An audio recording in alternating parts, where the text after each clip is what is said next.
Passport মেয়াদ শেষ হলো, আমি বললাম যে আবার জমা দিলাম। জমা দেওয়ার পরে রহস্যজনক একটা ক্লিয়ারেন্সটা হচ্ছে না, পাসপোর্ট অফিস থেকে কোনোভাবে আমি পাসপোর্টটা পাচ্ছি না। পরে শুনলাম কুমিল্লার পুলিশ সুপার এটা আটকে রেখেছে, ছিলাম না মানে, অর্থাৎ আমার রায় হওয়ার পরও 7-8 মাস এটা পড়েছিল কোর্টে।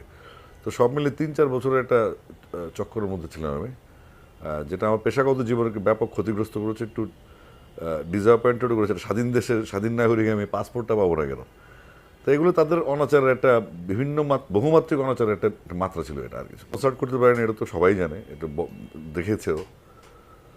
ওরা আমাকে এটা ভাবিত না, আমার পরিবারের অনেক ক্ষতি হয়ে গেছে এখানে। যেমন আমার মেজু ভাই ব্রিগেড জেনারেল আমিন আকবর, উনি হয়তো একদিনে দেশের সেনাপ্রধান হতে পারতেন, অনেক ট্যালেন্টেড একজন আর্মি অফিসার, দেশপ্রেমিক আর্মি অফিসার।